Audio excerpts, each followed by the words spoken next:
Doctor Praveen Kumar M, ಸಂಧಿವಾತ ಸಲಹೆಗಾರ, ದೈವಿಕ arthritis and rheumatology centre, Nagarbhavi. So ನಾನು ನಿಮಗೆ ಇವತ್ತು ಪಥ್ಯ ಏನು ಮಾಡಬೇಕು ಆರ್ಥರೈಟಿಸಲ್ಲಿ, ಮತ್ತು ಯಾವ ಎಕ್ಸಸೈಸಸ್ ಮಾಡಬೇಕು, ಮತ್ತು ಏನು ಹೆಲ್ತ್ ಟಿಪ್ಸ್ ಅಂತ ನಿಮ್ಗೆ ಈ ವಿಡಿಯೋದಲ್ಲಿ ಹೇಳ್ಕೊಡ್ತೀನಿ. ಸೊ ಪಥ್ಯ ಅಂತ ಬಂದಾಗ ನಾವು ಏನು ತಿನ್ನಬೇಕು, ಏನು ತಿನ್ನಬಾರ್ದು, ಸೊ ಅದ್ರ ಬಗ್ಗೆ ನಿಮ್ಗೆ ಹೇಳ್ತೀನಿ.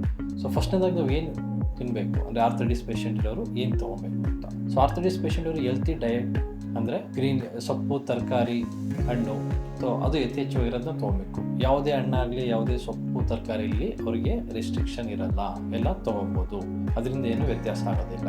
ಸೊ ಯಾವುದನ್ನ ಅವ್ರು ತೊಗೊಬಾರ್ದು ಅಂದರೆ ಆಲೂಗೆಡ್ಡೆ ವಾಯು ಪದಾರ್ಥ ಅಂತಾರೆ. ಹೌದು, ಎಷ್ಟೊಂದು ಜನಕ್ಕೆ ಆಲೂಗೆಡ್ಡೆ ತಿಂದಾಗ ಜಾಯಿಂಟ್ ಪೇನ್ ಜಾಸ್ತಿ ಆಗುತ್ತೆ. ಅದಲ್ಲದೆ ಮತ್ತೆ ಇನ್ನೇನು ತಿಂದರೆ ತೊಂದರೆ ಆಗುತ್ತೆ. ಸೊ ಸ್ಪ್ರೌಟ್ಸು ಅಂದರೆ ಮೊಳಕೆ ಕಟ್ಟಿರೋ ಕಾಳುಗಳು, ಎಸ್ಪೆಷಲಿ ಅವರೆಕಾಳು.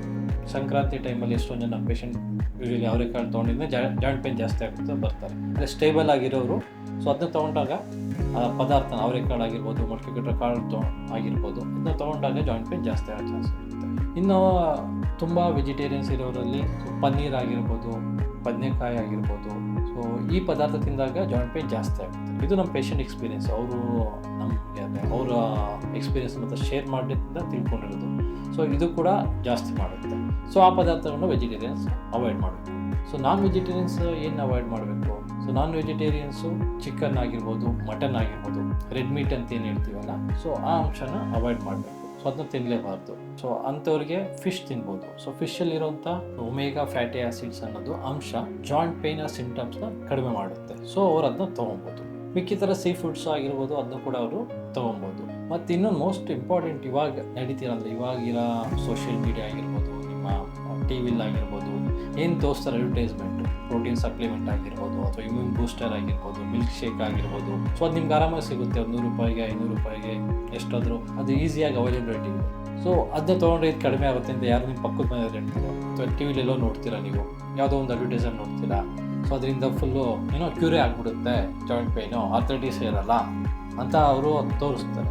ಬಟ್ ಅದೆಲ್ಲ ಸುಳ್ಳು. ಸೊ ಅದರಿಂದ ಏನು ನಿಮಗೆ ಜಾಯಿಂಟ್ ಪೇನು ಕಡಿಮೆ ಆಗೋದು ಇಲ್ಲ. ಏನೇ ನಾವು ನಂಬಬೇಕು ಅಂದರೆ ಅದಕ್ಕೊಂದು ಸೈಂಟಿಫಿಕ್ ಎವಿಡೆನ್ಸ್ ಅಂತ ಇರಬೇಕು. ಸೊ ಆ ಥರ ಅದೇ ಯಾವುದೋ ಸೈಂಟಿಫಿಕ್ ಎವಿಡೆನ್ಸ್ ಕೂಡ ಇಲ್ಲ ಅದಕ್ಕೆ. ಸೊ ಅದರಿಂದ ನಾನು ನಮ್ಮ ಪೇಷಂಟ್ಸ್ಗೆ ಅದನ್ನ ತೊಗೊಬಾರ್ದು ಅಂತ ಡಿಸ್ಕರೇಜ್ ಮಾಡ್ತೀನಿ.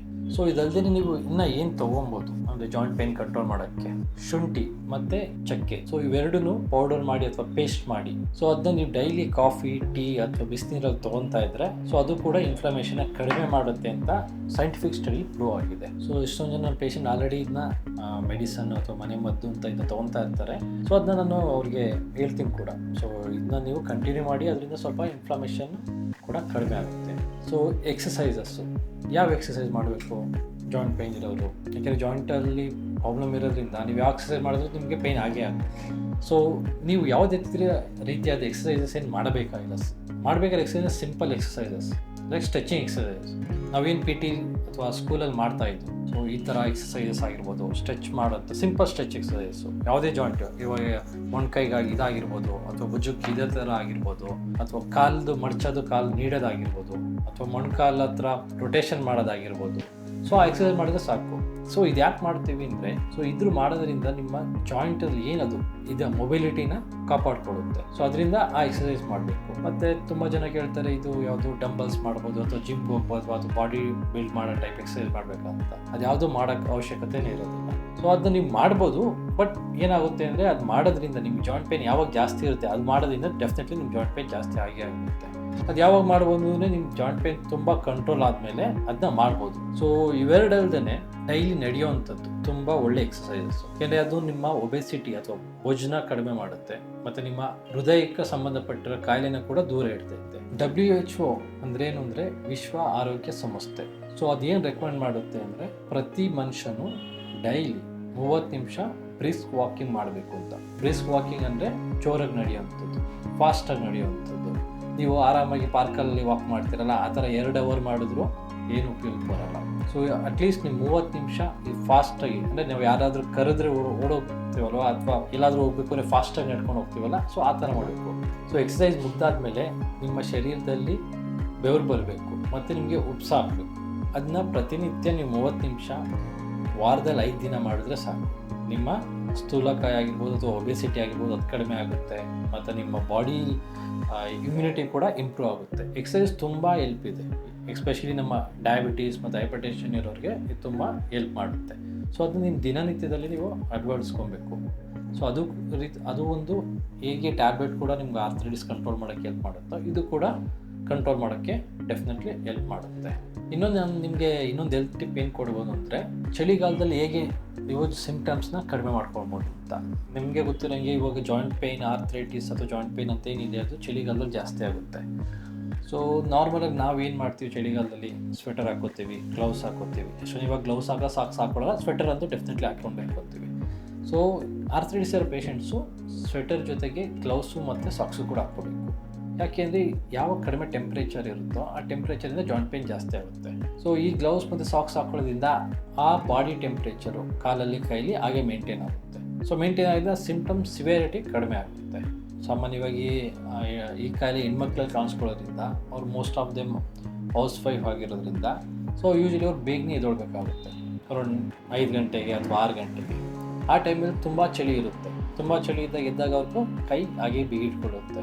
ಸೊ ಅದಕ್ಕೆ ಅವರು ಆ ಟೈಮ್ನ ಇನ್ನೂ ಸ್ವಲ್ಪ ಅರೌಂಡ್ 7 ಗಂಟೆ ಅಥವಾ 8 ಗಂಟೆ ಅವಾಗಿದ್ದರೆ ಆ ಸಿವಿಯಾರಿಟಿ ಆಫ್ ಸಿಂಪ್ಟಮ್ಸ್ ಅಂತ ಕಡಿಮೆ ಆಗುತ್ತೆ. ಅದ್ರ ಜೊತೆಗೆ ಅವ್ರು ಇನ್ನೇನು ಮಾಡ್ಬೋದು ಅಂದರೆ, ಕೈಯಲ್ಲಿ ಅಥವಾ ಕಾಲಲ್ಲಿ ಏನು ಇಟ್ಕೊಂಡಿರೋದಿರುತ್ತಲ್ಲ ಅದನ್ನ ಸ್ವಲ್ಪ ಬಿಸಿನೀರು ತೊಗೊಂಡು, ಉಗುರು ಬೆಚ್ಚಗಿರೋ ಬಿಸಿನೀರಿಗೆ ಸ್ವಲ್ಪ ಉಪ್ಪು ಹಾಕ್ಕೋಬೇಕು. ಉಪ್ಪು ಹಾಕ್ಕೊಂಡು ಕೈಯು ಅಥವಾ ಕಾಲನ್ನ ಅದರೊಳಗೆ ಒಂದು 15 ನಿಮಿಷ ಇಟ್ಟರೆ ಅದೇನೋ ಸ್ವೆಲ್ಲಿಂಗ್ ಆಗಿರ್ಬೋದು ಅಥವಾ ಸ್ಟಿಫ್ನೆಸ್ ಏನು ಬಿಗಿ ಇಟ್ಕೊಳ್ದಾಗಿದೆ ಅದೆಲ್ಲ ಕೂಡ ಕಡಿಮೆ ಆಗಿರುತ್ತೆ. ಮತ್ತು ಅವರು ಹೈಡ್ರೇಟೆಡ್ ಆಗಿರಬೇಕು, ಅಂದರೆ ಚೆನ್ನಾಗಿ ನೀರು ಕುಡ್ಕೊಂಡು ಇರಬೇಕು. ಸೊ ಮತ್ತು ಇದ್ರ ಜೊತೆಗೆ ಮೋಸ್ಟ್ ಇಂಪಾರ್ಟೆಂಟ್ ಏನು ಅಂದರೆ, ಡಾಕ್ಟರ್ ಹತ್ರ ಬಂದು ರೆಗ್ಯುಲರಾಗಿ ಮೆಡಿಕೇಷನ್ ತೊಗೊಬೇಕು. ನೀವೇ ಮೆಡಿಕೇಷನ್ ನಿಲ್ಸೋಕ್ಕೆ ಹೋಗಬಾರ್ದು. ನಾವು ಯಾವಾಗ ಹೇಳ್ತೀವಿ ಮೆಡಿಕೇಷನ್ ನಿಲ್ಲಿಸ್ಬೇಕು ಅಂತ ಆಗ ನಿಲ್ಲಿಸ್ಬೇಕು. ಸೊ ಈ ವಿಡಿಯೋ ಮುಖಾಂತರ ನಾನು ನಿಮಗೆ ಯಾವ ಪದಾರ್ಥ ತೊಗೊಬೇಕು, ಯಾವ ಪದಾರ್ಥ ತೊಗೋಬಾರ್ದು, ಯಾವ ಎಕ್ಸಸೈಸ್ ಮಾಡಬೇಕು, ಯಾವ ಎಕ್ಸಸೈಸ್ ಮಾಡಬಾರ್ದು, ಮತ್ತು ಏನು ಪ್ರಿಕಾಷನ್ಸು ಅಥವಾ ಮುನ್ನೆಚ್ಚರಿಕೆ ತೊಗೊಬೇಕು ಅಂತ ಹೇಳಿದ್ದೀನಿ. ಸೊ ಈ ವಿಡಿಯೋ ನಿಮಗೆ ಉಪಯುಕ್ತವಾದ ಅನಿಸಿದ್ದಲ್ಲಿ ಇದನ್ನ ಲೈಕ್ ಮಾಡಿ ಮತ್ತು ಶೇರ್ ಮಾಡಿ. ನಿಮ್ಮ ಫ್ರೆಂಡ್ ಸರ್ಕಲ್ ಅಥವಾ ನಿಮ್ಮ ಫ್ಯಾಮಿಲಿ ಮೆಂಬರ್ಸಲ್ಲಿ ಯಾರ್ಯಾರಿಗೆ ಆರ್ಥ್ರೈಟಿಸ್ ಇದೆಯೋ ಅವ್ರಿಗೂ ಕೂಡ ಶೇರ್ ಮಾಡಿ ತಲುಪಿಸಿ. ಸೊ ದಟ್ ಅವ್ರು ಕೂಡ ಉಪಯೋಗ ಆಗುತ್ತೆ. ಸೊ ಇದೇ ಥರ ವೀಡಿಯೋಸ್ನ ನಾವು ಮಾಡ್ತಾ ಇರ್ತೀವಿ. ಸೊ ನೀವು ಸಬ್ಸ್ಕ್ರೈಬ್ ಮಾಡಿದ್ರೆ ನಿಮಗೆ ಅಪ್ಡೇಟ್ ಕೂಡ ಸಿಗ್ತಾ ಇರುತ್ತೆ. Thank you.